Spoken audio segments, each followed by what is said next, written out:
own estate. Know if my pops will hear say well done like I like my steak. Welcome back to another episode of the Off-Season Podcast. This is episode 34. I am your host, Trey Hall. I also have my other host here, Efe. Hey man, week one of the Illinois High School Association football season is wrapped up, and we got a lot of things to discuss. A lot of things happened this past weekend. A lot of teams played out of state. Hey man, Efe, how you feeling, man? Like it's hey man, for the high school football season. It was live, it was activated. I'm so happy about everything, how everything unfolded. Some teams that played very well that I personally didn't expect to play well, but some teams that played out of state competed. East St. Louis played a team out of state. Mount Carmel played a team out of state, and man, it was some great football being played. Lincoln Way East played Maine South, lopsided victory, but looking like Lincoln Way East is going to be playing well in 8A, and some other teams as well. We're going to get into it, but how you feeling, bro? How you feeling about this past week? We back, bro. It's football season. You ain't got no choice but to feel good. If you don't feel good now, you will never feel good, bro. Like, yeah, we seen some great matchups, and I'm excited to talk about it. Like a lot of stories out there, a lot of great things happened this past weekend. A lot of wins, unexpected wins, some unexpected losses, and yeah, man, a lot going on. Illinois football is back. Yeah, one thing that happened this past week is a bunch of games went down to the wire, bro. Yeah. Like to the wire. Morgan Park versus DGN with one off a field goal kick. St. Francis versus Kenwood was off a touchdown. 12 seconds left in the game. Even Mount Carmel's game against 2-point conversion. 2-point conversion to Quentin Burrell. Yep. Man, let's get into that game, actually. Let's start off with Mount Carmel versus Archbishop. Mount Carmel won that game 43-42 off of a 2-point conversion to win the game. Yeah, Quentin Burrell, 2-point conversion. Burrell, pass from Emmett Dowling. A lot of questions. Actually, I should say one question that we brought into the season. It wasn't about Mount Carmel's team, because we knew Mount Carmel was going to be Mount Carmel with a lot of the cast they had returning from last year's state championship team. But the one question mark we had was at the quarterback position. And I will say now, we don't have a question mark at that quarterback position no more. Emmett Dowling went crazy, bro. He went 25 for 43, 382 yards, 4 touchdowns, 1 interception. And we also mentioned that 2-point conversion win from him to Quentin Burrell to win the game. How we feel about that kid, bro? Man, feel good, bro. Like you were saying, man, one of the biggest questions we had was replacing Jack Elliott if Mount Carmel was going to have a quarterback to replace what he did, and I think they do, even in terms of arm talent and running ability. Like we talked about Jack Elliott being a great runner with the ball in his hands, and Emmett runs hard, bro. Like you see a lot of those plays, a lot of those designs are quarterback runs, and he running hard, bro. He trying to run somebody over, he not sliding, running out of bounds. So yeah, he definitely looks the part. He looks like a Mount Carmel quarterback, but he also has a great receiving core. I mean, you got Quentin Burrell, who went for 11 receptions, 140 yards, 2 touchdowns. And you got Marshawn Thornton, who went for 5 receptions, 133 yards, and 1 touchdown. And then Jamari Brown, 7 receptions, 88 yards, and 1 touchdown. You know what I mean? So it's just like, dude, and then Marshawn had a 61-yard reception, in that game as well. So it's just like, bro, he has the weapons. They're going to shred Illinois. Like those 3 receivers look phenomenal, bro. Like they really did. So I mean, I'm excited to see Mount Carmel play, and it went down to the wire. And as you know, it's week one. And does Mount Carmel look the way they want to look? No, they don't. They still got a lot of work to do, because the game, 43-42, you still gave up 42 points.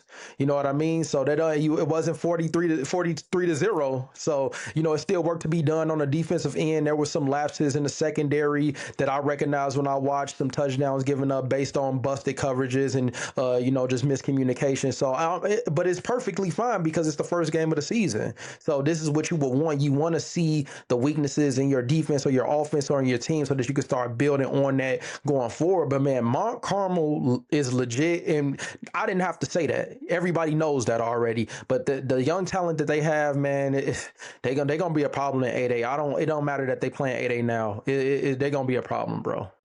They're 100% gonna they're be gonna a be a problem. problem. 100% gonna be a problem. I believe Marshawn Thornton's only a sophomore, Only right? a sophomore, yes. And to have as little as 5 receptions, but 133 yards, as you mentioned, he had that one reception for 61 yards. That kid gonna be crazy, bro. And Quentin Burrell, he's only a junior. Yeah, they So they young, gonna be bro. a problem. Everybody's young. Exactly, Everybody's bro. young, bro. I know Braden Jones, the USC commit, is a senior, and then Joey Quinn, the Vanderbilt commit, is a senior. But then Emmett's a senior as well. So yeah, they'll be graduating those guys. But for the most part, I mean, they still their D line, O line, receivers. Tavares Harrington is still, he's gonna be there. Rome is still coming back for next year. So I mean, hey, they loaded for the future. So I mean, shoot, hey, they not going nowhere no time soon. So MC, that was an electric first game, way to open up the season. With a win over Ohio, one of Ohio's best teams. And so, like, man, that was an amazing game, man. I'm glad I that we think got to capture that, bro. I think that was the number one team in Ohio, if I'm Oh not yeah, mistaken. Number one versus number two team in Illinois. So the yeah. number two Quote team, on, yeah, I mean, that's debatable, right? Like, yeah, it because is. obviously Oh, East St. Louis, I would say they're the number one team in Illinois, but Mount Carmel, I mean, they could be flipped any day. You know what I mean? Especially this year with the returning cast that they got on that offensive end and defensive end. But man, that game, I love when games go down in the wire, and I'm happy that the Mount Carmel coaching staff was like, we're not about to go into OT. We're about to go home, pack it up. We're winning this game. And yeah. that shows the confidence not only that they have in their quarterback Emmett Dowling, but it also the supporting cast as well with the receiving core. So great And game. something that you mentioned as well is like preparation. Like, Yeah, what better way to work on a 2-point conversion than exactly. now? Why Because wouldn't you? we may need this 6 games from now, 7 games. Maybe when they play Loyola the last week of the season or state championship, they need this situational football here. So this is the Yeah, time. How me and you talk about the first 2 weeks are preseason essentially. Like, you really have nothing to lose. You want to win, but now is the time for you to work on things and see certain things. So why kick this extra point and go into overtime when it's a perfect opportunity to see who should get the ball in their hands when the game is on the line, or what's going to be our bread and butter for us when we need it. So that was a great call. And I called you on the phone as soon as it was yeah, happening. I'm like, yeah. bro, they going for 2, they going to win it. And they went 1, and right there, I'm like, oh yeah, Mount Carmel going to be dangerous. But yeah, we spoke about East St. Louis though. They also played as well. They played this week, and we just spoke a little bit about the ranking, about who's 1 or who's 2. And to be completely honest, just from this week, I think Mount Carmel had the better performance. They look better, even though it's early on. It's only the first game, week 1. But just from, if we're taking the most recent performances, I'm gonna say that Mount Carmel just looked like the more polished team this week. But yeah, let's get into the East St. Louis game. They played Bergen Before Catholic. before we get into that, I want to state then it makes sense though why Mount Carmel would look like the more polished team, because they have more of a supporting cast. A lot of those guys play with each other outside of Emmett Dowling being added into that situation with That's Jack true. Elliott leaving. But with East St. Louis segueing into East St. Louis, them playing Bergen Catholic, they got more of It's a new, different cast. and It's a not different only, cast. I know we want to move on, but not only that, Emmett was also there last year. So even though he wasn't necessarily in the game, he still was in practice with these guys, still throwing with them, still developing chemistry. So it wasn't just like a brand new quarterback just coming in. He was there already. So they've already worked on these things for the last 2 years. So you're right, it's totally different. Yeah, exactly. But East St. Louis, number one team in Illinois, plays the number one team in New Jersey, Bergen Catholic. They lost 22-21. However, still a great performance by our Great. Illinois, like our top team in the state of Illinois, man. Like, it was one specific play. What was it? A fumble that probably was the could Oh have been the yeah. deciding factor East of the St. game for Louis, sure. yeah. So it was a fumble punt. So actually, they had the game. I feel like at that moment they had the game wrapped up because they had just scored again to take the lead, and they got the ball back, and they were trying to run the clock out to the best of their ability. Got put in a situation where they had to punt, And I don't think that Bergen Catholic would have scored on offense because, mind you, Bergen Catholic scored 14 unanswered in the first half. Second quarter, East St. Louis finally gets on the board. Up from the second quarter all the way to the end of the game, Bergen's offense didn't score another touchdown for the rest of the game. Like East St. Louis defense figured it out, and they were able to stop them for the rest of the game. But the only other touchdown that they had to go on to win the game was the fumble punt. So I think if they get that punt off, the game is over with because I don't see them going the field's length and scoring on them again. I don't think that would have happened. So yeah, it's just those type of mistakes. And this is the first week we keep on mentioning. No matter the really good teams that are ranked in the state, the lower teams ranked in the state, everybody has stuff to work on. So as I mentioned, you're not going to ask any coach right now today, hey, did you play a perfect week 1 game? Did y'all look like y'all ready to play a state championship? Every single coach in the state of Illinois would say, no, we got a lot of work to do. So from the Mont Carmels of the world, the East St. Louis's of the world, everybody's still working out, their offenses and defenses and their systems through these 2 games. So yeah, I mean, East St. Louis, they made mistakes. They had Meissen had a fumble. Obviously the punt was blocked for a touchdown late in the game where they had their go-ahead drive where it was similar to the situation with Mont Carmel. They could have gone in at the 2-yard line and punched it in, but there was the quarterback threw the ball after he passed the line of scrimmage and the play got called back. You know what I mean? So it's just those minor mistakes is what cost you. But I mean, you have those type of mistakes and only lose by 1 point still. That kind of shows you how good you are. You made three pivotal, like 3 really important major mistakes in the game against the number 1 team in New Jersey, and you still get you only lose by 1 point. So, hey, everybody got work to do. Everybody got work to do. They do, but I'm still saying this, and I'll probably be saying this for as the season goes on until something changes. 6A, pack it up. Yeah, it's still gonna be tough. But look, Naz look good. Naz look good this past week. So it's gonna be a fight. It's gonna be a battle. I don't think. They did. So I don't think it's like, I think whoever gets is gonna earn it. But I don't think it's just gonna be a walk in the park. I don't think they just gonna show up and just we stay champs. I think it's definitely teams in the class that has something to say about that. That definitely could challenge them. For sure. One thing we mentioned that we noticed in comparison to their offense last year, looking a little different. A lot different. Definitely at least from what we saw, they were a pass-heavy offense last year, but they also could run the ball for sure. Yeah. This year, it looked like they was more centered around the run game. Definitely, and I think that's has a lot to do with Meissen Johnson Cook being added to the roster. And I mean, you got a 5-star running back. Why wouldn't you put it in his hands? I always say that, put the ball in the best player's hands. But in addition to Meissen, they also have 2 other tailbacks that are really good as well. And what I was surprised about is I saw some 32 personnel, which is a 3-back set. And I'm like, 3-back set? Like I wouldn't expect to see that from East St. Louis. But yeah, and then throughout the game, there was a rotation of backs.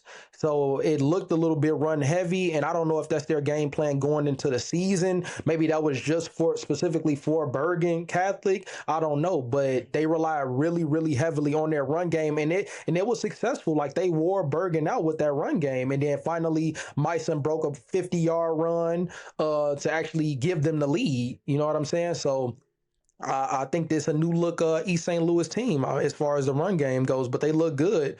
And they just got a lot to build on, but definitely didn't see anything that was alarming. Like, hey, it's a loss. If people lose, I mean, you losing to the best team in the state. So when you play the best of the best, chances are you could lose. So better now than playoffs. Exactly. It's better now than the playoffs. Like you said, first 2 weeks really don't matter. Yeah, it does in a sense of development. And getting those mistakes out early, playing against those top teams, being battle tested. Being battle tested is the most important thing. You get to try all of those things in early, like when you play those teams early. You know what I mean? Before you get into conference play, where it really, really matters. Exactly, because that's what happened with Loyola last year. I mean, they played East St. Louis at the beginning of the year, and I mean, it didn't go their way at all. And they end up being a 12 seed. It was a slow start, but progressively through the season, they worked out the things they need to work out and got better and developed, and they went on a run and won their third state championship. So that lets you know everything that you need to know. And I'm sure it has a lot to do with them taking an early loss to an East St. Louis team to expose some of the weaknesses for them to work on. But if you play, I'm sorry to say this, but if you play some bums, you really not going you're not going to be able to see what you really made of. And then you get to that record. Yeah, like forget it. I'd rather you go 0-2 into conference playing. You play some of the best teams in the country versus you going 2-0 and you didn't play anybody. Like I don't think that's as beneficial for the athlete's development to just, play a throwaway game just to say, oh, I'm 2-0. Like it really don't matter because Loyola was a 12th seed and they won a state championship. So Yeah. hey, if you the best, you're gonna have to play the best eventually. It don't matter what your record is. 100%. It's better to play them early to be battle tested than play a bunch of bums throughout the whole season and then got to go into playoffs and not having been battle tested in the playoffs. You're in a completely different situation. So it's good that they got those games out early. For sure. Mount Carmel playing top team in Ohio. East St. Louis playing the top team in New Jersey.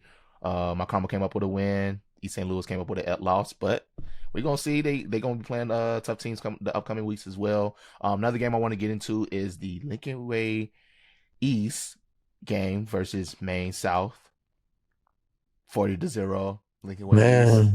Hey, Lincoln Way East. Williams, 358 yards, 4 TDs. Yeah, bro. Hey, man. Lincoln Way East, they out for blood, bro. I think that loss last year is lingering in the locker room. They all remember it. Their season essentially was determined by one snap.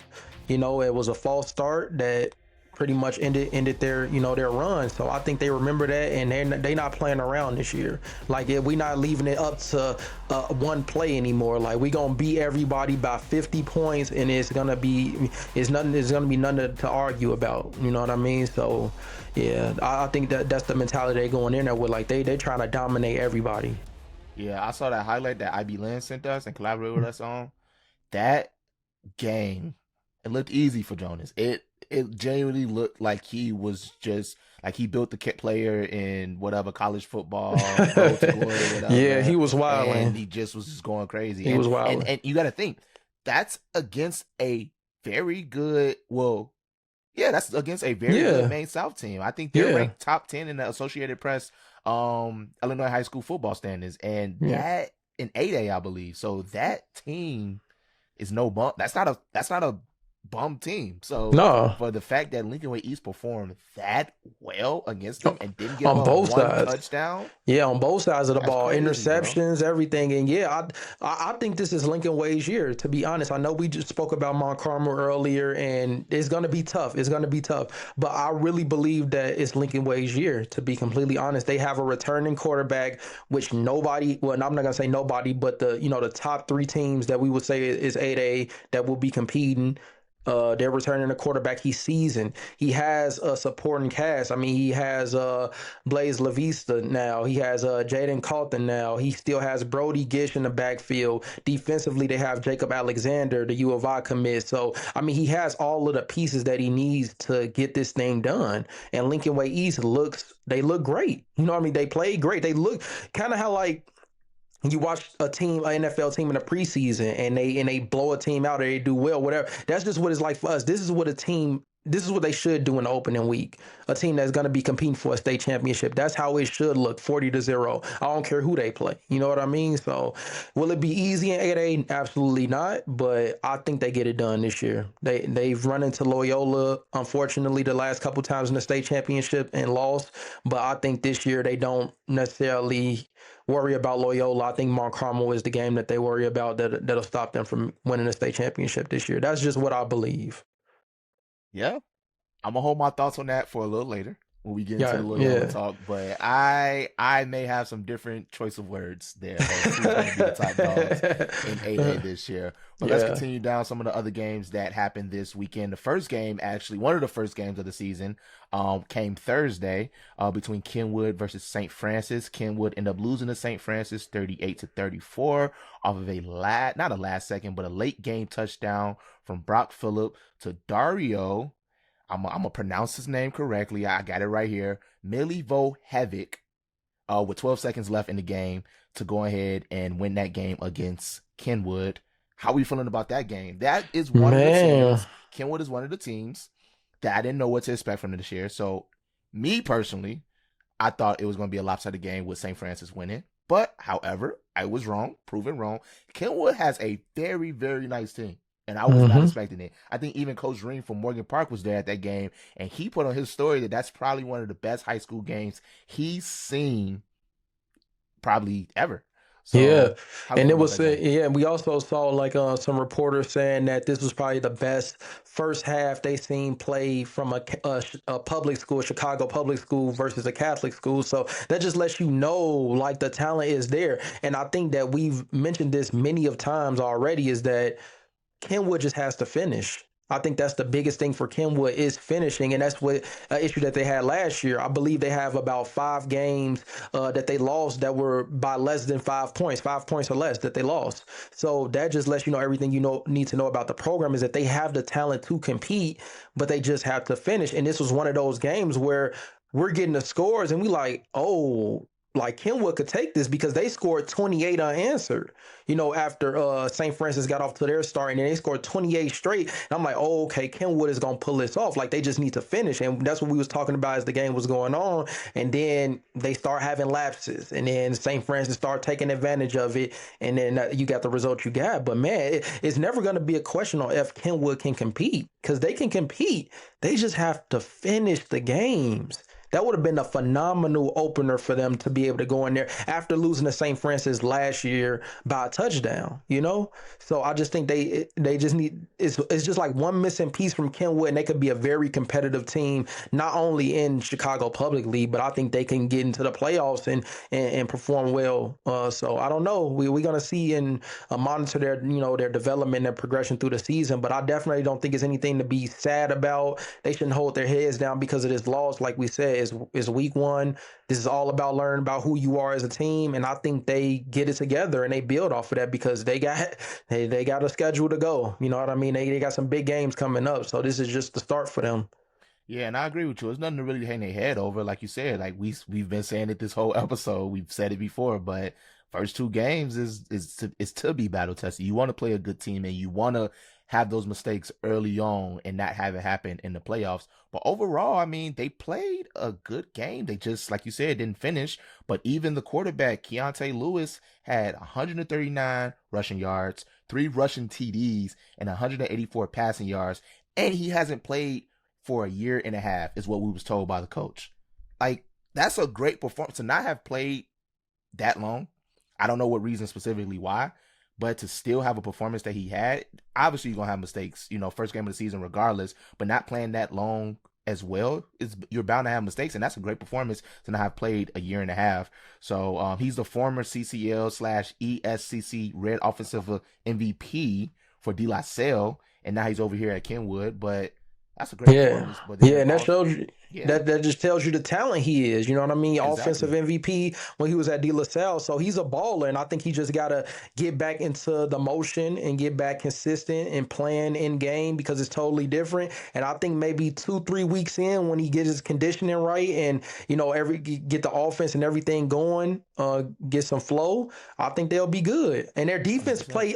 Their defense, the Kenwood defense was amazing. Like they were getting sacks, and a stat said that they held St. Francis to negative 30 rushing yards. And so like they have a defense. They have a defensive line. Like, so that's a great thing to have. It helps you win if you have a good defense and you don't have to be in a shootout every week. You know what I mean? So having a quarterback that's good, having a defense that's good, like you can see the pieces are there. They just have to bring it all together. And when Kenwood bring it all together, they going to be dangerous because it's still Kenwood at the end of the day. And we want them to get back to that top level competing. Somebody knock off MP. You know what I mean? Like somebody got to be the ones to knock off MP. And I think Kenwood could do it. I think they have the talents to do it, but they just have to finish. They just have to finish games. And if they play any team, how they play St. Francis in that first half to the second half, beginning of the second half, they can beat anybody. And they can beat anybody.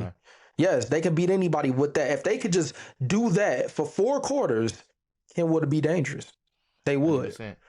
100%. And like I said, I'm excited to see them play in the CPL Yeah. because it's gonna be different this year in the CPL for sure. Especially like Yeah. you said, knocking off MP. I think they have a very good chance now, especially with how they played in the first half. But Hmm. finishing the game, they played the first last year. If you go into the MP game, they played a great first half. It was a scoreless game in the first half against MP, and then the second half they didn't finish. You know what I mean? Yeah. MP came out hot and ended up torching them. So this year I think it'll be different, and a quarterback played phenomenal. And I think it's going to be a lot of great things we're going to be saying about Kenwood. I want to bring it back to St. Francis a little bit. Hmm. Brock Phillip, 4 passing TDs, 1 rushing Man. TD. Man. Dario Milivojevic, 2 TDs, with the 1 TD being the go-ahead touchdown with 12 seconds left. We actually spoke to Brock Phillip a little bit earlier today. Let's take a look at that. I think you went for 4 passing touchdowns, 1 rushing TD. 2 of those passing touchdowns was to Dario. I don't want to botch his last name, but yeah, you had a pretty phenomenal game in your first varsity start. How does that feel to have the success that you did? It feels great. I mean, I'll just give props to my team because I wouldn't be here without them, and give props to God. Just grinding. You transferred in from Geneva, so you were the backup last year for that Geneva team that made it to the state finals against East St. Louis. hmm Yep. So what was that like? I mean, just your journey or your process of getting to this point now. Like last year, obviously playing a backup role, but now having a starting role. What kept you like grinded and motivated through the season with Geneva last year? I mean, just my overall goal is just play college ball, get some offers, and that's the goal. And then that's what motivates me to do my thing. I love the game, I have a passion for it, and just want to play it. Definitely, definitely. So man, going into the Kenwood game, man, they had y'all on the ropes a little bit in that beginning in the first half, man. They came out hot. And what was that like going into the half? Like what was kind of the talk in the locker room? Where was your mind at as far as like finishing off the game? Yeah, I mean, we had a lot of mistakes going into halftime, but we just had a talk. We had to fix our mistakes. I mean, it's just how you bounce back and how you guys want to come back and win the game. Yeah, definitely. Exactly. And then in that last drive, going in that last drive, what was like the feeling like? Because I know you threw a touchdown pass to Dario with 12 seconds left in the game, but you also made some good plays before that, like leading up to being in the red zone. What was the talk on the sideline when going in that last drive and ended up taking the lead ahead with 12 seconds left? I mean, we just got to be smart with the football. I got to go through my reads. Lions got to do what they do, block up front, and just do what we do. Okay, Okay. cool. Yes. So, yes, obviously, on to the next week. What are some goals that you have for the rest of the season going forward with St. Francis? My goal is just to be the best leader I can be out on the field and just take control, lead everyone to Yeah, success. definitely, Yeah, definitely. definitely. Well, we'll definitely be following St. Francis this season. Brock, definitely appreciate you taking some time out of your schedule. I know you said you just came from throwing, so really appreciate you hopping on with us, talk about the game a little bit, and can't wait to see you continue balling this season for sure. Anytime. Thank you guys so much for having me. All No right, Brock, problem. appreciate it. Well, I can't wait to see what else he got in store for us, like for the rest of the season. You go, you have the 4 passing touchdowns, 1 rushing touchdown, and the game winner in your first varsity start, and coming from being a backup at Geneva, and they went to the state championship. So I'm sure he was able to develop and learn a lot and really step into this role to be as successful as he's gonna be. But if he keeps this, this up for the rest of the season, his trajectory is through the roof. Like, we gonna hear about him, and that's a guy that we didn't know about. We didn't hear about him last year, obviously. So he's one of those guys that's now on the radar in the state. So yeah, man, keep balling, Brock. Yeah, and that last touchdown pass to Dario, that was lasered. Like if you look at the video, our full game highlights is on YouTube. Check them out. If you look at that video, he lasered it in. But then Yeah, also it seems like he throws a lot because he mentioned that he just came from throwing. But then yeah. also I think what's that name of that page? QB era.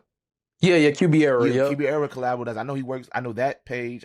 They're probably QB training, obviously, but they Yeah. work with a lot of the players. And we seen videos of his development since he was a kid. He been working with Yeah. them for a while with the way he Yeah. was holding the ball all the way up until now. Him being in high school and with his Yep. first start.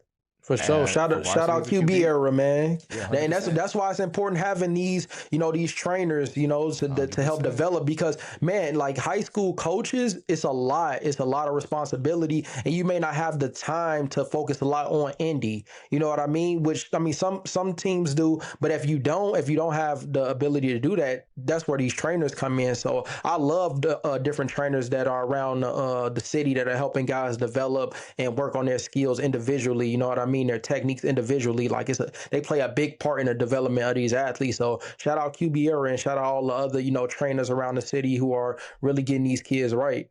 Like we need that.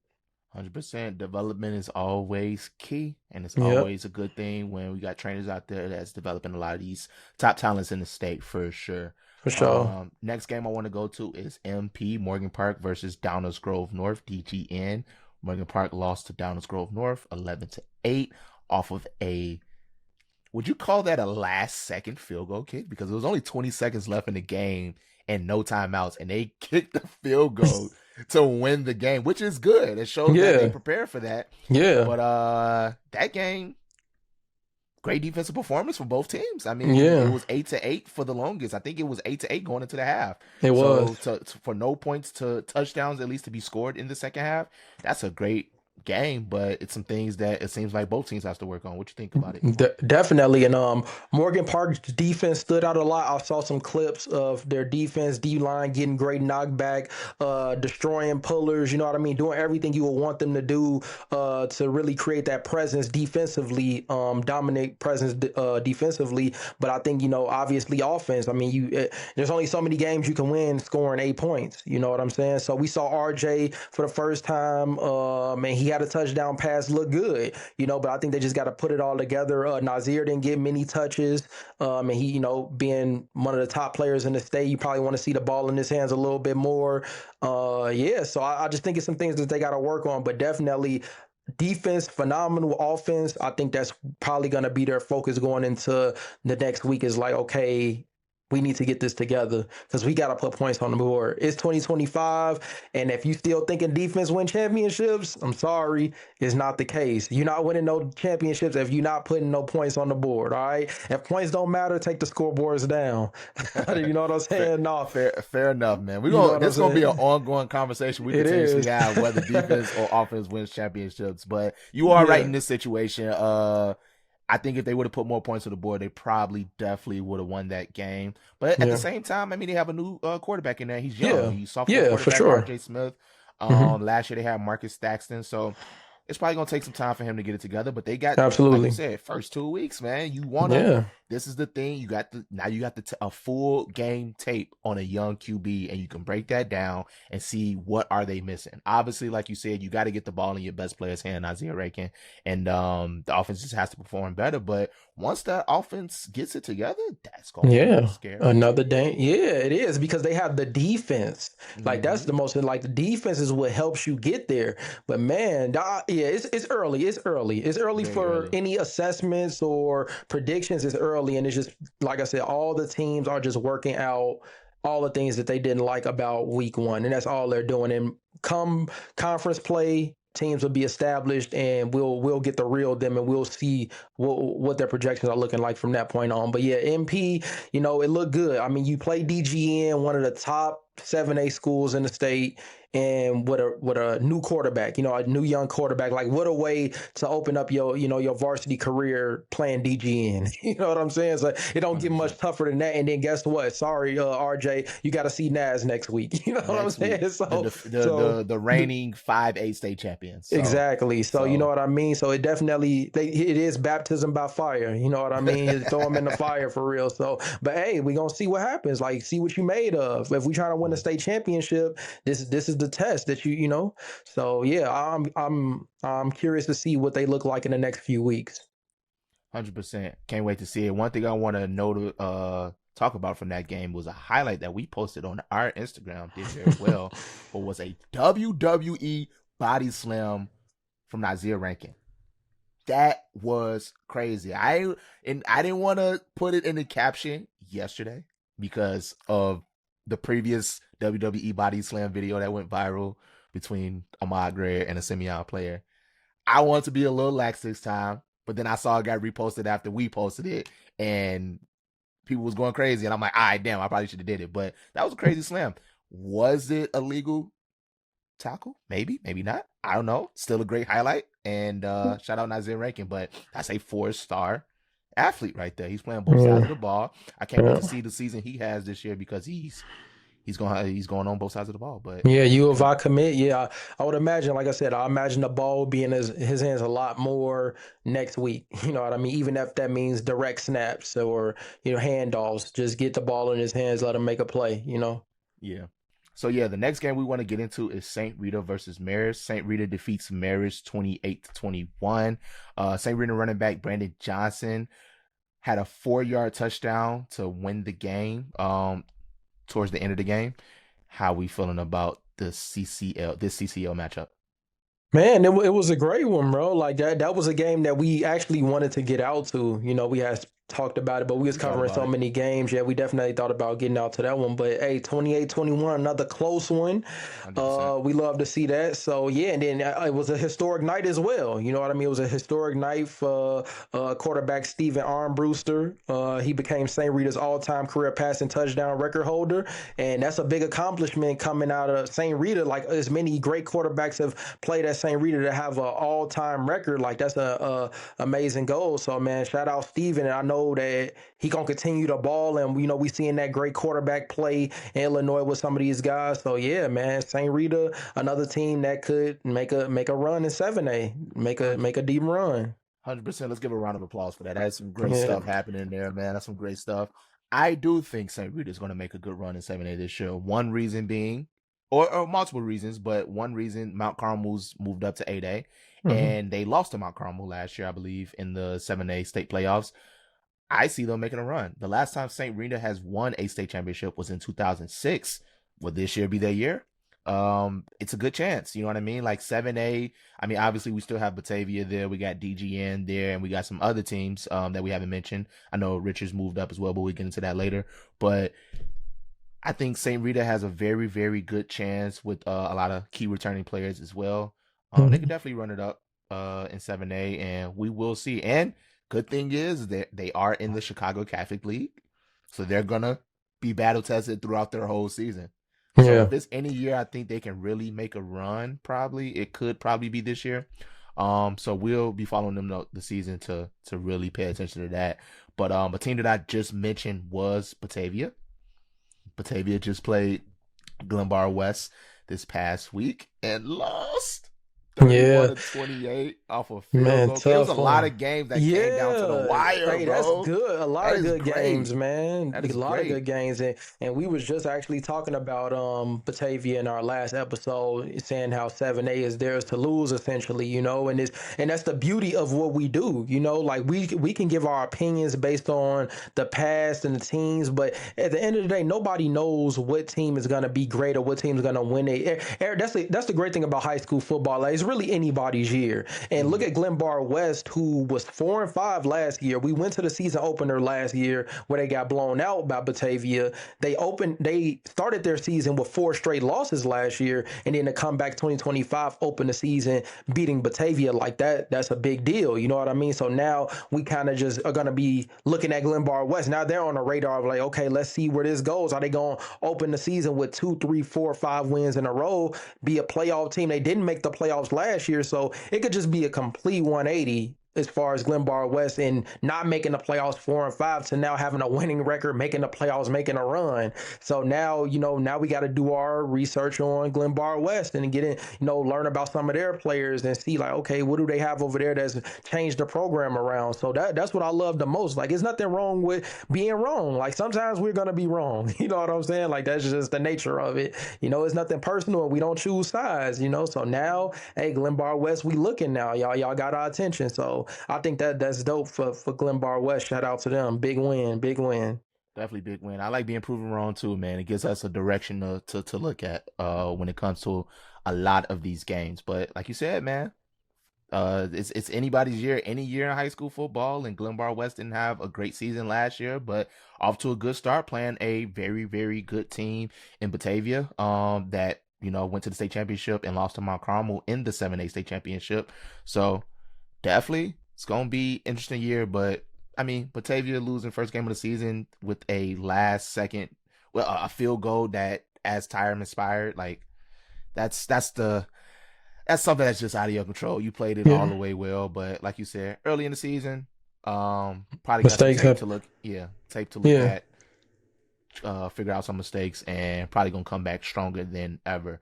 Definitely. One game I want to mention as an honorable mention was Richards versus Crete-Monee. That was a game that we did cover. Richards won 51-41. Wasn't expecting that to be as high scoring as it was. Last year it wasn't that high scoring. Also didn't know what Richards had with Miles Mitchell's leaving on the offensive end, at least. He was a lot of their offense. Some may argue that he was their offense last year, if you're talking to me. But this year seems like they got more in stock and they played a very good game. But also, yeah, definitely. Crete-Monee did put up 41 points, and it looks like their offense is electric as well. Man, shit was a straight shootout, 51-41. Definitely wasn't predicting that at all. But yeah, Richard said, hey, players leave and the system stay the same. Like, we still gonna ball regardless. So even that they lost the talent of Miles Mitchell, hey, we still back. You know what I mean? So definitely looking to keep following Richards. Next week, Sandberg. Yeah, next week Sandberg. So we'll definitely cover that game because we covered Sandberg in the offseason summer camp tour. Sandberg just actually beat Andrew. I don't know the official score of that, but I think it was like somewhere around 31-6. So definitely interested in seeing that game just to see how these two teams face off against each other. I think Sandberg, are they in the Southwest Suburban Conference? I'm not entirely sure.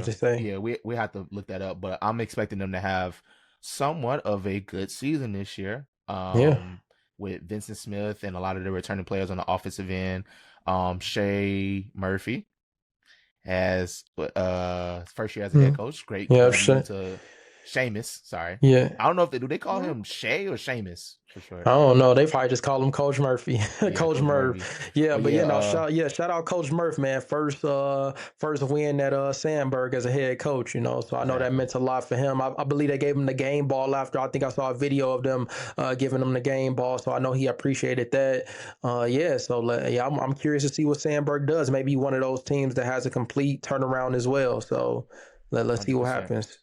100%. I want to go back to Richards real quick. Richards had a great season last year. They made it to the 6A semifinals, losing to East St. Louis, them boys down south. No surprise.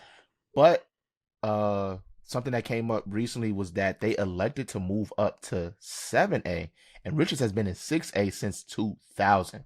What do we think about Richards moving up to 7A this year for football?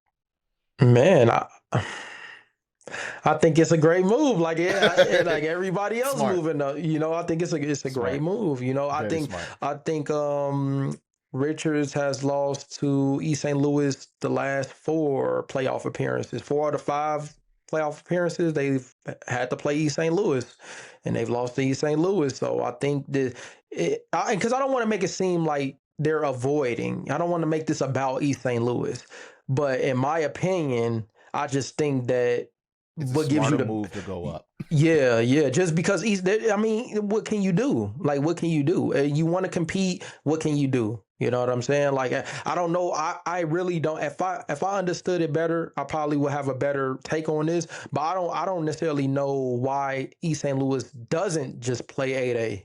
You know what I mean? I get the enrollment. I get that part. But it's just like from a talent aspect, I'm sure this is a special case. Whereas, like, look, we are clearly one of the best teams in the state of Illinois. We're clearly dominating 6A. We want to go up to 8A. And I'm sure the IHSA will be okay with that. I'm sure everybody will be okay with that. You know what I mean? Even the bigger schools. So I would love to see it. And I don't think it's ever been done. I think the highest they've played was 7A. East St. Louis is that's the highest they've been in is 7A. So, I mean, hey, whatever gives you the best opportunity to win. Yeah, I mean, at the end of the day, East St. Louis is a very good team, and they definitely could win in 8A. But East St. Louis, they based on their enrollment, they could have played at 5A this year. They And they should elected know. to stay in Yeah, 6A. their initial enrollment will have them 5A, which Mhm. is that's even crazier because imagine if they didn't care about competing at the highest level and they said, "Oh, well, yeah, come on, let's go to 5A and win 5 state championships in a row." You know what I'm saying? Like, because that Then essentially people would be would. really mad if he went down. Yeah, you know what I'm saying? So it's kind of like a weird situation to be in. And like I said, it's a special case because they're a smaller school. I wouldn't say a smaller school, but they're a 6A school that can compete at the highest level with anybody. You know, in Illinois, our 8As are the ones that go out like the Lincoln Ways, the Mount Carmel 7, but they're now 8. But yeah, they're the ones that are going to go out and play the best teams in the country, not necessarily the 6 or 5As. I mean, you do have exceptions with Naz and JC, obviously, but yeah, man, it's a lot of classification moves going on for whatever reasons there are, and I love it. I love seeing it just to give you a different look every year, a different playoff every year. You know what I'm saying? So I like the different changes and moves, and the things that the teams are doing. So we'll see Yeah. what happens. We'll see how this thing plays out. Yeah, 100%. Another team, we was just talking about them, actually, St. Rita. So recently the Associated Press released the Illinois high school football rankings for all of the classes, and they actually had St. Rita in 6A. But then after speaking with Matt Troa from the IHSA, they actually petitioned back in March to play up in 7A. So there'll actually be a 7A team this year, not 6A. I think Richards also on that AP list was in 6A. They will actually be in 7A. So I think that'll probably get changed in the next coming weeks once the Associated Press has more of that information of the classification system. But a lot of teams look like they want to petition to play up. They don't want to get moved down, man. They want to. But you know what? But the crazy thing is, like, if we have an honest conversation, if it's about competitively, right? So hear me out. Why wouldn't everybody just stay down then? Because you have St. Rita in 6A, you have Richard in 6A, you have East St. Louis in 6A, you will have all of these good teams. Batavia would have been in 6A. Like, could you imagine that playoff with Batavia, Rita, Richards, East St. Louis, Naz, Joliet Catholic? Like, 6A would have been second The to most 8A. entertaining one. Yeah, the most. Yeah. entertaining. So if it's a competitive thing, why not everybody just stay down and we just have this competitive 6A? Why go up to 7A? That's just kind of how I'm thinking. If the reason is from a competitive aspect, I think it would have made the most sense for everybody just to stay in 6A, and we just got this mega 6A class. That's what I think. Because what other benefit is it to moving up? Like what are the possible reasons that we want to move up to 7A and not stay in 6A if this is where the most competition is? So when you put it that way,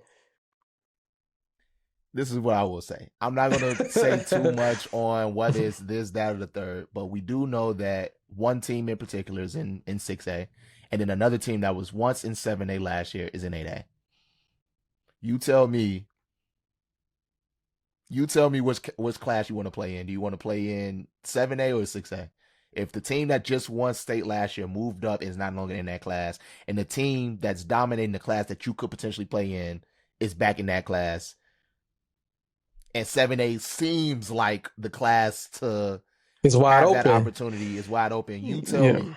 You know what I mean? Like, you tell me, if you're the coach of a football team, which class you want to have a better shot at winning a state championship in. I'm choosing. I'm not gonna lie. See, I don't have no reason to lie. If I'm a coach, we going to 7A too. Because you got to think about it. Like, winning a state championship is one of the hardest things to do, exactly. and it has a lot to do with timing. And this is what a lot of people don't talk about. Like, just the right play, the right time, the right year, the right group will get you a state championship. Like, it's literally perfect timing. So if it's an opening in 7A, well, MC is the most extremely talented. East St. Louis is extremely talented. We have a class that we can get in there and possibly make a run. Then why not do it? You know what I'm saying? Like, why not? Just think. I use this example with Morgan Park. Morgan Park is in 5A. The team last year was extremely talented, right? Mm-hmm. If that team was here this year, they would be in the runnings for a state championship because now JC and Naz have moved up and they would have been in 5A. So that's what I mean by timing. Just literally 1 year difference changed a whole lot and would have gave them an even better opportunity to win a state championship. So that's what I mean by timing. Like, everything is just timing, bro. So yeah, if you got the opportunity to possibly win it, you need to just try to win it because you may never get this shot again. So I get it, bro. I get it. It is no pride. Like if you know East St. Louis is that, then I'm not even about to mess with them because we know what it is. If I done seen you 4 times and you beat me 4 times, hey, it just is what it is. You just got to know as a competitor, hey, they just got they just better, and there's nothing wrong with acknowledging that. So yeah, I mean, hey, we'll see, but I mean. We'll see. I think it'll still be a great playoff, though. I think is regardless of our opinion, it'll still be a great playoff for real. Yeah, and with the classification changes, I think, like we mentioned before, like last year, what, five? We said it last episode, but five Chicago Catholic League teams won a state championship. And with two of those teams being in the same class this year, it'd probably be a different story. It may be less, but nonetheless, this playoffs is going to be something entertaining to watch. We didn't get out. Obviously, we can't get out to every game to talk about, so we can't talk about all the games that we would love to talk about this football season. But I do want to bring up some honorable mentions as far as players that performed. One player is Trey Taylor, from Carmel, not Mount Carmel. Yeah, Carmel Catholic. Carmel Catholic. But he performed well. He dang near had a perfect game with 4 touchdown passes, 12 for 13 completions, 207 yards, versus Great Lakes Community Central. That kid is a Nebraska commit. Played phenomenal. We made a video back for him at least 6 months ago, bro. That's probably back in March. Yeah. And he played phenomenal. Great performance. What you think about that performance with Trey Taylor? Phenomenal. That's exactly what you want to see from a top 5 player in the class of 2027 and a Nebraska commit. That's what it should look like. Super efficient. Great game. You know what I mean? I know Trey Taylor is one of those guys that we're going to be watching throughout the whole, duration of the season. So he's just doing what we expect him to do. You know what I mean? It's hard to get excited about it because, it's just what's expected is his standard. So keep balling. 100%. Next performance I want to talk about is from a actual field goal kicker, Johnny Luis, from Montini Catholic. In the second half, he had 2 42-yard field goals that he made in the second half, and it accounted for Montini Catholic's points in the second half against Lumen Christian. That is crazy. I mean, if you see that in NFL, no. You see that in college football, probably not. But in high school football, that's actually a pretty crazy feat. I mean, but the thing is, if you could kick 42 yards consistently, you're a good kicker. You know what I mean? So he that's really good, and I know he's going to get some looks. I don't know too much about Johnny right now. This is our introduction to him, and I definitely want to follow him throughout the season as well. But I'm sure some colleges, that's one of the hardest things to find is a kicker. But yeah, man, shout out to you and all the other specialists out there. We definitely want to learn more about any kickers or punters or anybody that's just talented in the special teams, because you guys are important too, so we want to highlight you all as well. So yeah, keep sending us stats of field goals, punts, everything, and we definitely do our best to show some love. So shout out Johnny, man. Keep balling. I need a 50-yard out of you next week or before the season. 50-yarder, bro. Yeah, 100%. Last player I want to talk about, Aaron Stewart from Roaring Township, running back. 438 rushing yards, 5 rushing TDs versus Hersey. Crazy. That's some Aston Gianti like stats right there. But that's bro out there playing college football 26. Warren Township gonna be great because of what he's doing on the offensive end for sure. I think they was in the top 10 Associated Press in their class for top 10 teams in the state of Illinois in their class. So yeah, definitely doing some great things. Yeah, phenomenal performance, man. Yeah. All right, now, part of the episode that I was really ready to get to is the Illinois versus Indiana. Man. I wouldn't say rivalry, but competitiveness or whatever. As you may know, there are 2 teams. There's probably more teams, obviously, that may have played Indiana teams that we're just not aware of. But 2 teams that we follow heavily in the Chicago Catholic League, Brother Rice and Loyola, both played teams in Indiana. Loyola Academy played Maryville this past, was that Friday? Beating them 21-14 off of a late game touchdown, going ahead touchdown from Loyola to win that game. And then Brother Rice blew out Valparaiso 43-19. How we feeling, man? How we how we feel about this Man. Illinois versus Indiana situation? Because we was talking about it a lot last week. And Yeah, we said were. Indiana pack it up, but Maryville put up a good fight against Loyola. They definitely did. So this was a weird one, man. At the half, it was 2-0, and I don't know, man. I just was like, and it's weird. I don't know what's going on, because we think Loyola is Loyola. Like we for sure they was gonna go in there and it was gonna look like the BR score of a 43-19. We expected just a blowout. We getting up.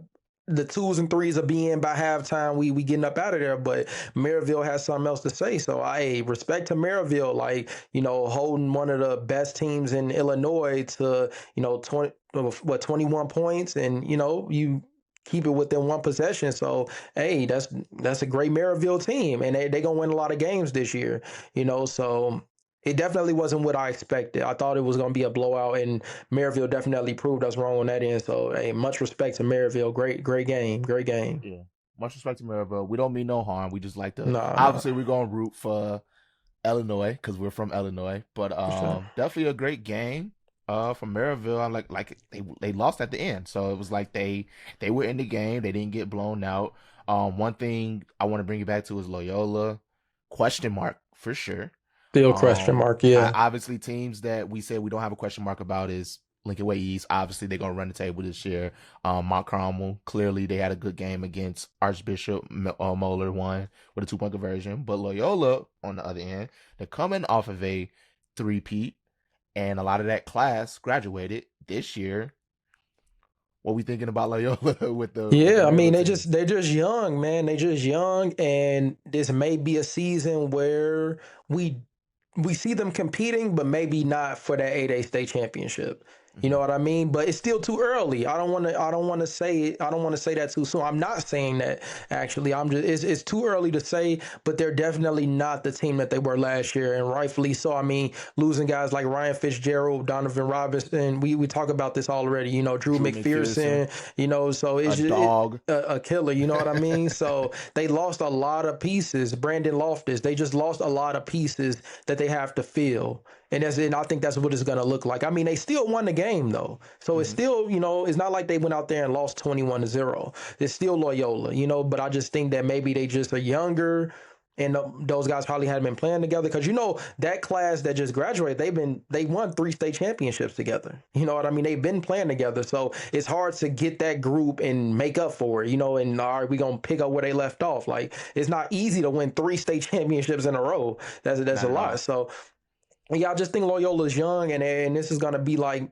a rebuild season for them, I think. But maybe I'm wrong, We haven't seen enough. I know I personally haven't seen enough ball to know what they're going to be. It's the first game, the first week of the season. They got a lot of football to play. They had a slow start last year, and it didn't mean anything. They still won a state championship. They lost to East St. Louis. So, and Maryville is no slouch. It's not like Maryville are bums, you know what I mean? So that's a great team. So, I mean, we'll see. But the question mark is still there. I know we had some question marks on other teams and other players. Those are gone, but Loyola, we still don't know yet. We're not convinced yet. Yeah, 100%. But like you said, definitely way too early to tell. Way too early. Slow start last year, ended up winning the state championship. Exactly. Will it be the same this year? I don't know. I don't think so, but still way too early to tell. I want to get into a bold prediction, way too early prediction for the 8A state championship. I want to start off. I think the 8A state championship game is going to be between Mount Carmel and Lincoln Way East. Last year it was between Loyola Academy versus York. The year before that it was between Lincoln Way East versus Loyola. The year before that it was between Lincoln Way East versus Loyola. So Loyola has been in the state championship game for the last 3 years. 2 of those playing Lincoln Way East and beating them. I think this year Lincoln Way East probably makes it back. They should have played last year in the state championship against Loyola, but I digress. This year with Lincoln Way East and Mount Carmel not playing each other, I can potentially see them both going undefeated. And I would love to see that matchup in the state championship. Lincoln Way East versus Mount Carmel. And I would say this year, Mount Carmel will probably win that. How do you feel? I'm going to say it right here, right now. I'm going to make this way too early prediction for the 8A state championship. It's going to be between Lincoln Way East, Mount Carmel, and I got Mount Carmel winning. I think Jonas gets it done this year. I'm sorry. I think Jonas gets. I think this is his year, bro. USC commit. He balling. He's only going to get better. The first game of the season, look at what he does. He's only going to get better. Lincoln Way is only going to get better. And so will Mount Carmel as well. But I just think this is the year for them. I really do. They got a lot of pieces back. Hey, to be honest, last year could have been that year for them. They should have won it last year. It came down to one play, literally one play changed the trajectory of the whole season. So, I mean, I think they're coming back for what's theirs, to be completely honest with you, and I guarantee you these games will not be close. I don't think they have one close game this year. They will not have one. So we gonna see. Out for blood. They want blood, bro. I'm telling you. So I think Lincoln Way wins it this year. That's my prediction. If we see Lincoln Way and Mount Carmel in the state championship, man, Jonas pull it off, man. And like you said, timing is everything too. Yeah. And if Loyola has rebuilding year this year and they're not as good, this is their time to run the table in 8A. But like I said, them Caravan boys, man. Mount Carmel is different, bro. I ain't gonna lie. You know what's crazy? Emmett Dowling, he wore a shirt after the game, or was it before the game? Whatever. I think it was after the game. I think it was after the game. Yeah, and it was his shirt of his dad had when he was playing at Mount Carmel back in like the 90s. He played in Ohio and Cincinnati. So yeah, that pipeline that Mount Carmel just builds is like they constantly get relatives. They just have a culture. It's a culture. It's a culture, bro. I think Jack Elliott's little brother is actually a freshman at Mount Carmel. Yeah, I think his name is Thomas Elliott or something like that. But yeah, and that's probably going to be eventually the next starting quarterback at Mount Carmel. So man, it's crazy what type of culture that Mount Carmel's built, and that's probably one of the reasons why I'm like, hey man, this is what they do. Exactly. And you can't, and the thing is, you can't be mad about it either. Like I don't want to get into the Catholic versus private versus public and recruiting and not recruiting. But it's like, dude, some of these teams earn the right to have success because they're putting in the work. So, okay, cool. If this coach is doing this or this program is doing that, they're doing it at a high level and it's making kids want to play there. Like there's a reason for it. So don't get mad at all the kids wanting to go to a place. Be mad at yourself for not doing enough to get them to want to come to where you at. Because I think that's what it really comes down to. It's like what else can you do?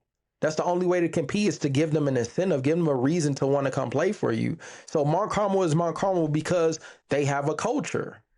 And the culture runs very deep. I play here, my son is going to play here, his son is going to play here. It's very hard to compete with that. It's hard to compete with legacy.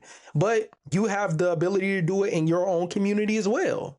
You can retain a lot of those top athletes in your community. You can. There are schools out here doing it. I don't want to say any schools specifically, but there are schools getting kids that want to play there and building a culture, and they're doing it the right way. And guess what? It's teams that don't have the most resources, that don't have the most funding, that don't have the most anything, but they're still figuring out a way to get it done. And you better believe this: when those teams find access to those resources, it's over with.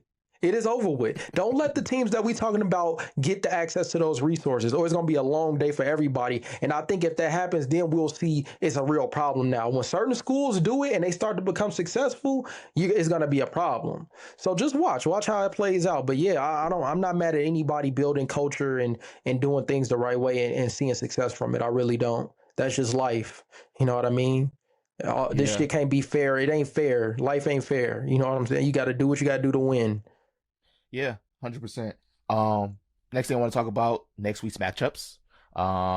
There's some decent amount of matchups next week happening on Friday specifically. First one we talked about earlier, was between Nazareth and Morgan Park. They play on Friday, September 5th. Who you got in that game? Man, Morgan Park can't play like they played last week. All right, they can't. On the offensive end, they defense can. Yeah. But on the offensive end, they got to put it together. They have to. Naz is no slouch. Dominated Kankakee. they're not gonna come and play around at all. You know what I mean? You're 100%. already a public league school. They gonna send a message. So I'm gonna take Nas just based off of last week's performance. I have to go with Nas. I can't. I'll be crazy to go against Nas looking at what they did versus how MP played. So I mean, if MP shows up how they did last week, it'll be Nas, and it won't even be close. It's gonna be a long night. But if they come, Morgan Park comes to play how they should play, how we know that they can play, I think it'll be a good game. But I'm still gonna take Nas regardless. I think they're the better team. You know what I mean? They just came off of a state championship. They've also added some pieces in this Nas. You know, so I'm gonna take Nas on this one. 100%. Next game is a Chicago Catholic League matchup between Brother Rice and Marist on Friday as well. Marist just lost to St. Rita in a close win, and Brother Rice just dominated Valparaiso. How are we feeling about that game? I may personally take Brother Rice just because of the performance they had. They're coming off a high, but then also they could, be facing a trap game against Marist, and Marist could come out victorious. What do you think?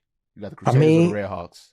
I mean, you took BR, man. I'm gonna go St. Rita. I'm gonna go St. Rita, man. Oh, you mean Marist?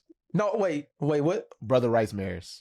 Wait, oh, my bad. I don't know why I'm thinking. Why do I think St. Rita? Because Marist played St. Rita. Yeah, my bad. But yeah, Marist. Yeah. I'm gonna go Marist, man. I'm gonna go Marist. All right, bet 100%. Well, St. Rita is also playing Mount Carmel next week on a Friday. At Mount Carmel. I'll go ahead and say it. Pack it up, St. Rita. Mount Carmel got this one. I'm sorry. But yeah. I do think St. Rita will make a good playoff run, but just Mount Carmel just different. They got a squad this year. But yeah, I hope to be proven wrong. Yeah, I will be okay with be proven wrong. So I think I'm gonna have to. I gotta go with MC too, bro. I can't. Yeah. I can't bet. What did I say last episode? I'll never bet against MC.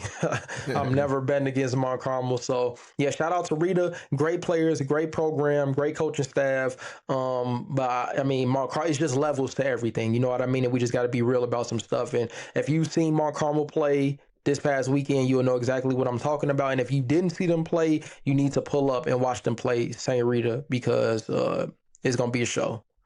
They definitely electric. They're super electric offensively. Like, man, those three guys are amazing. I'm not going to lie. And the one thing that happened last year, too, is that a lot of these Catholic League teams was playing each other and they was beating up on each other. So I would suspect the same thing would happen this year. Will it be this game? I don't know, but they are. I mean, we know it. Chicago Catholic League is the toughest conference in the state of Illinois. There's no for football at least. There's no denying that. So, but it'll probably definitely be a game to see for next week. And then the last one I want to mention, just because we didn't really have Glenbard West on our radar, but after them beating Batavia with a field goal as time expires, they will be playing Joliet Catholic last week. Joliet Catholic actually just lost to Lyons Township 24-14. Close game. I mean, 10-point game. Not a terrible loss. But they will be playing Glenbard West next week, and I think we have Patrick going out to that one next week from Port Visuals. Where's it at? Where's the game gonna be? It will be at Glenbard West on Saturday at 1:30. I got the hitters, man. Yeah, the hitters. I got the hitters for sure. They got to go to Glenbard. I got the hitters, man. Yeah, you see, I got my green on. You know, I got our green on for the hitters.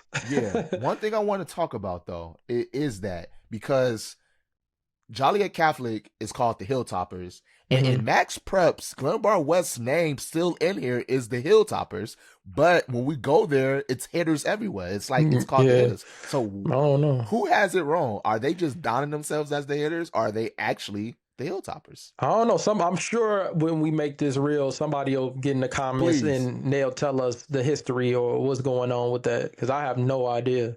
But I definitely think hitters is a way better name than Hilltoppers. You know what I'm saying? Yeah. So hey, shout out them hitters, man. I'm going with Glenbard on that one. Yeah, shout out the hitters. But yeah, let us know in the comments which one it is really. Last thing before the episode goes, I want to give we want to give a shout out to our Media Day competition winner, Shae Griffith. He won the off-season Media Day competition by the fan vote. We actually spoke to Shae a little earlier to just talk about him and what the competition, winning the competition meant for him, and some things about himself. Let's check that out real quick. The person that's joining us right now we have is Shae Griffith, our off-season media day competition winner. He shot for DePaul College Prep, had a nice little shoot outside of Wrigley Field. So, Shae, man, appreciate you for joining us. How's everything going? Morning, y'all. It's my fault. I'm getting my camera set up. I know I joined a little bit too early. You all good. No, you all good.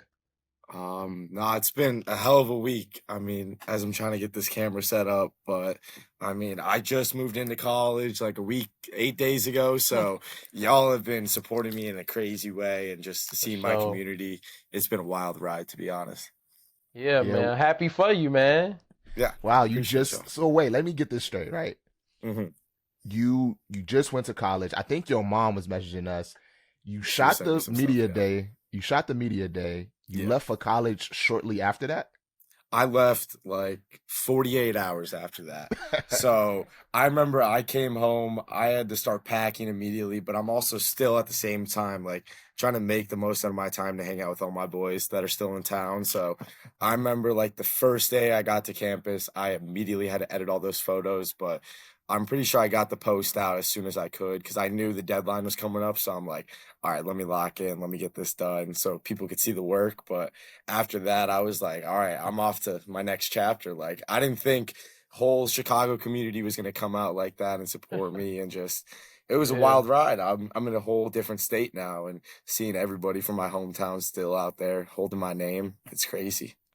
Yeah, that's crazy. You had a lot of votes coming in that last round. It was pretty close too. Yeah, it was. It was that shoot. I gotta ask that shoot. So it was one of the pictures that had like the DePaul College Prep Media Day thing in the back with the Wrigley Field sign. Was that cropped or edited in, or did that actually get put up onto the Wrigley Field sign? Nah, so that was Photoshop. So I know there were people in our comments like jabbing at me, or they were jabbing at one of our players because I think one of our players' dads does like the security for Wrigley a little bit. So I did try to see if we could like get in the stadium, but no shot that was happening. So mostly we just flicked up outside. Like the hardest part about really most of that was getting all the people in the background and making it as clean as possible out.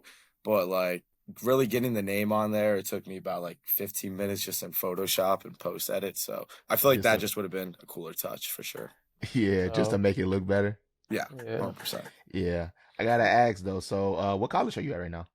I go to Mizzou, so I just moved in. University of Missouri, Columbia, just started. So it's about like 6.5 hours out from Chicago. So it's been a hike, but right now I'm chilling at my aunt's house. Bro, that probably had to have been like the busiest week of your life. It was insane. Just like the amount of people I'm meeting, like. I'm literally going up to every person. I'm knocking on people's dorm halls. Like, I'm asking everybody, just like, give me 5 minutes of your time. Like, just come support me. Like, they don't even know me. And like, just the amount of people that were hopping on this train just to come and help me and support. Like, they didn't even know what they were voting for most of the time, but they saw that like how close it was and how close Troy was making it for me. Like, they were like, all right, this guy seems kind of cool. Like, let's just help him out. So it's really awesome. That's cool. So. Let's get into it with your start. Because like I mentioned, your mom reached out to us via our Instagram DMs, and she talked about how much photography means to you. Let's talk about how much it means to you and how you got your start in photography. What drove you to pick up a camera? So this is a crazy story. I'm still trying to get my camera situation worked out, but I grew up a baseball kid my entire life, and I played since I was like 8 probably. But going into my freshman year, I was trying out for the team. Our team is all right, pretty good, and I got cut. So I'm like sitting there, I'm like, all right, what am I gonna do with my spring season? And I'm a football player too. I played football at DePaul and for DePaul. And I was like, all right. I was a pretty quick kid. I was like a wide receiver, DB kind of build. So I was like, let me put my talent somewhere else and let me work on my speed. Like, let me actually perfect my craft. So I joined track. I actually get COVID 4 sectionals, so I couldn't even compete to try to make it for state. I'm a long and triple jumper, so I'm not our fastest guy, but I'm just pretty bouncy. And I end up not being able to make it to state.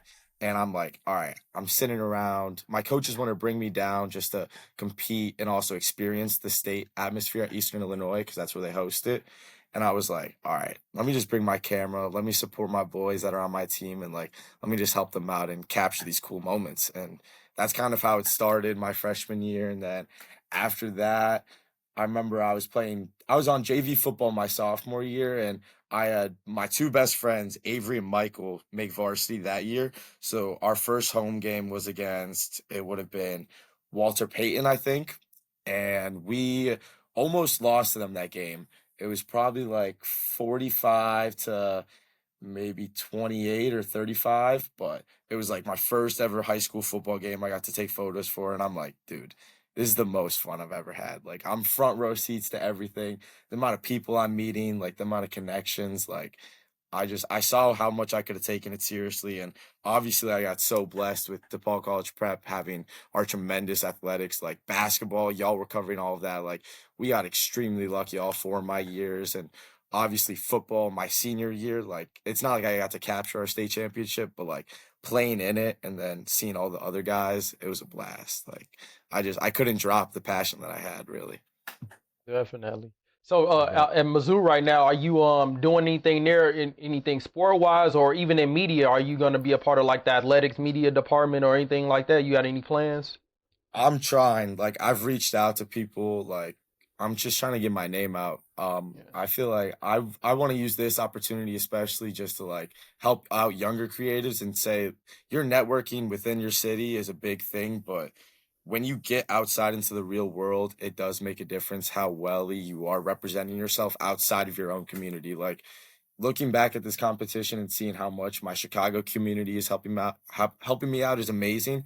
But my transition from being in Chicago and going to Columbia, Missouri now, it's kind of a shell shock for me, realizing that I'm starting from a blank page now. Like, I need to get my name back out there. I need to hustle more. Like, but at the same time, I still need to stay humble, and I can't come off too strong just because I won this competition or because of what I've done in high school. Like, at the end of the day, this is a next chapter, and I could have definitely networked a lot better throughout high school, but I think just the community I built, like once I found the right people in my group, it really made a difference in Chicago. But if there's any young creatives out there and y'all are trying to do this in college, I totally recommend just getting ahead of the game as soon as possible. Like, I just started emailing people. Like, my thing right now is I'm probably be working for like the local newspaper for a couple months, but I think once spring starts, then I'm going to start working with that creatives or athletics, but I'm not going to claim anything that I haven't really started yet. But I'm for sure using my camera the minute I get on campus, though.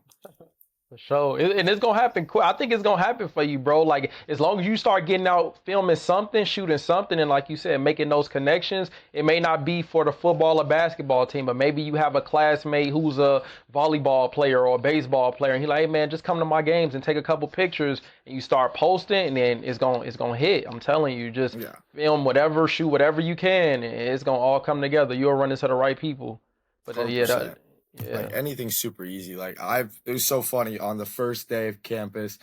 I met up. There were like our football players were in the stadium. Like, we were trying to celebrate everything, and I'm with my two other boys. They're like, "Hey, I think those are the football boys. Like, you should go say something, Shae." And I'm like, I don't know, guys. Like, these guys, they're D1 athletes now. Like, these are legit. They're the real deal. And I'm like, you know what? I don't even care. Like, let me just go up to them. Like, let me get my name out there. So, like, I'm telling you, if you be scared, like, the worst thing people could say is no. So, like, my biggest takeaway is just like, I'm going up to everybody. Like, even I'm in the IFC process right now. So, like, the interfraternity stuff, and I'm trying to do work with them. Like, even if I'm not doing sports, I'm trying to make sure I can still put out my media in a good way in a different community. Like, it doesn't even have to be sport related.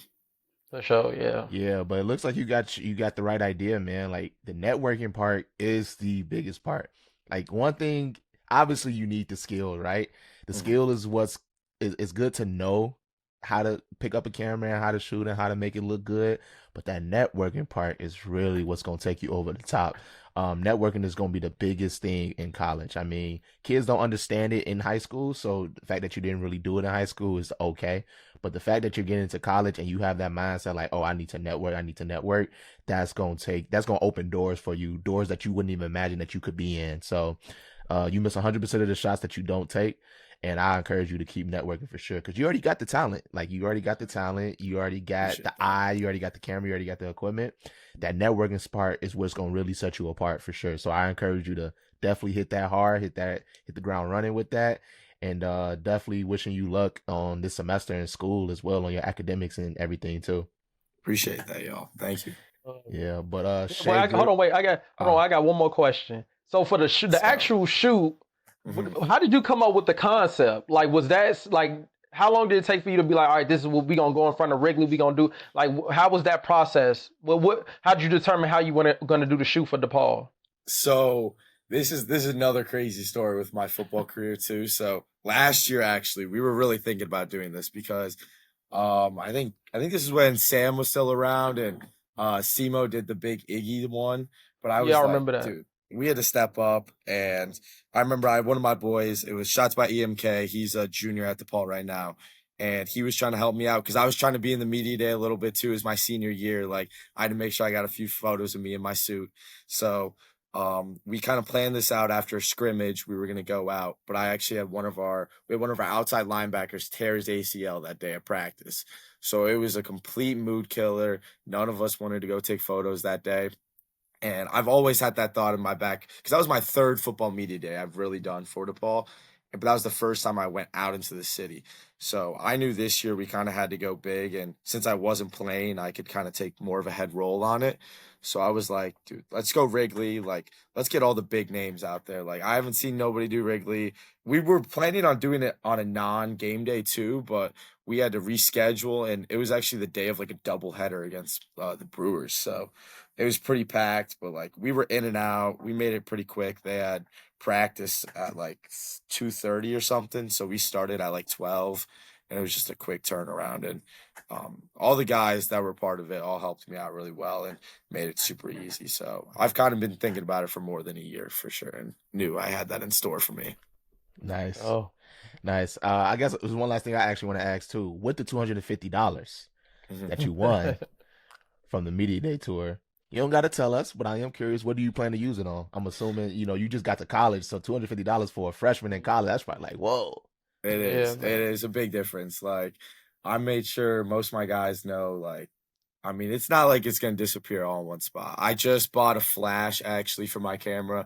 Like, I'm making sure I'm upgrading my stuff. I had a big story around me with like my camera getting stolen a couple of years ago, and I got very fortunate again with my community showing out for me and whole GoFundMe situation. But like, I know my people understand that like every ounce of support that y'all pour into me, it goes out somewhere better. My whole thing is just being positive and putting it out into the world. So I'm making sure all that support I really got from my community, it goes out and I get to support my community back, whether that's in Columbia or whether that's in Chicago when I do come back to the city. So I'm just making sure that I'm able to upgrade my gear, and it also is just motivating getting that money. Like, my mom called me and she was in tears, genuinely. She was like, Shae, I've never seen anything like that. Like, it was just a crazy hour, and like we didn't know what to believe. So she knows that like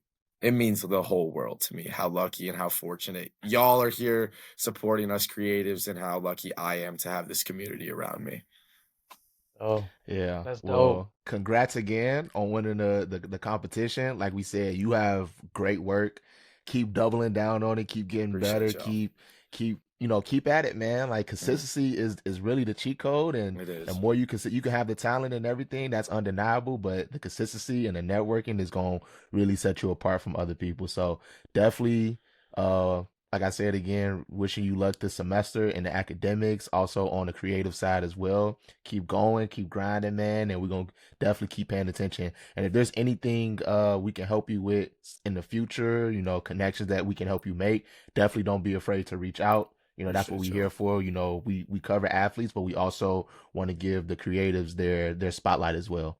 Always. I really appreciate that, y'all. Thank you. Yep. But Shae Griffith, everybody, the off-season media day competition winner. Everybody give her a round of applause, man. Thank you for joining. Shout out off-season. Yeah. And for Shae sure. Griffith's going to be doing amazing things at Mizzou for sure, but keep going, Shae, and we'll keep following you.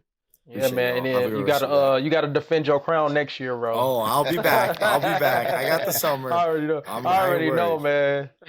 Exactly. So, Everybody's gonna be hunting it down. So all the creatives out in Illinois, keep y'all heads up. Y'all have a great football's looking good this year, the whole state of Illinois. So everybody that's playing football, everybody that's watching football, y'all enjoy it. Like, I'm just gonna say one more last thing. Like, when Illinois football got taken away from me this year, it was one of the saddest days of my life. Like, enjoy every ounce, especially with that camera. If you're not even playing, like, when it's gone, it's gone. Like, really enjoy it, boys. for sure. That's all I can say. Thank y'all again, and just enjoy the rest of your day. Thank you, All right, Shae, Shae. man. You enjoy the rest of your day as well, and tell your mom. Yes. Give thanks to She's your my mom number as one well. fan. Mom, I love my mom. We can tell. Thank y'all. Yeah. Really tell. appreciate it. Have a good one, guys. All All right, you as right. well. That was dope. That was dope. That was really cool. dope. That was cool. Even if his camera wasn't on, that was still pretty Yeah, it dope. wasn't. Yeah, maybe we can figure out a creative way to get like the audio and. So, yep, it was definitely great speaking with Shae. I also want to mention our version of an honorable mention, or the off-season's choice for the Media Day competition. We actually chose Clegg. Was it Clegg Visuals? Clegg Visuals, yep. Yeah, Clegg Visuals. He had a crazy, and it was really one shot that made us was like, hey, this wins it right here. And it was that little lightning bolt in the background shot on top of a car in the rain. You just couldn't get no better shot than that. You know what I mean? Yep. Yep. Can't replicate that one. So yeah, that was definitely and that was fun to do, man. It was we appreciate all the people who participated. You know what I mean? It was a lot of people that participated in voting. Like, we had thousands of votes. And so, yeah, that was just cool to see the community engagement behind the creators. And that's what we want to continue to do. Like, just basically creating a platform to highlight creators, man. Like, that's what we want to do. We want to give creators a platform, because I feel like they don't get talked about enough. You know, it kind of get overlooked or unappreciated because, you know, they just go to the games, they get the footage, they put it out. But they're a pivotal part in helping create exposure for the teams and the athletes and the moments. And you know what I mean? So, yeah, we want to continue to just keep on doing our best to highlight those athletes. So we'll have more competitions coming, more creative ways to, you know, get y'all to earn a bag, you know what I'm saying, and win a bag throughout this season, whether it be shot of the week stuff. We talked about a lot of different things. We haven't set on anything, but yeah, we definitely got some ideas coming to where we can, you know, give you guys an incentive for getting out there and getting some amazing work. So y'all stay tuned for that. 100%. Yeah, great episode, great conversation. We are in full swing with the Illinois high school football season. Can't wait to see. It was a great, electric, lot of nail-biting games, a lot of last-second victories this past week. I hope to see more of it this upcoming week. And we in full swing, man. It's gonna be an exciting season. It's already looking to be better than last season. We went to a bunch of games last year, and a lot of them was lopsided. Yeah, actually, a lot of them were lopsided that we went to. East St. Louis, Loyola, lopsided. Glenboro, West Batavia, lopsided. Yeah, so, I mean, from this past week, it's a good sign that it's going to be a great Illinois football season, and I cannot wait to get out to a lot of it. But anything else you want to talk about before we close this episode out, Efe? No, man. Everybody keep balling, man. Stay healthy and put on the show. We gonna be back at it next week, pulling up to some games.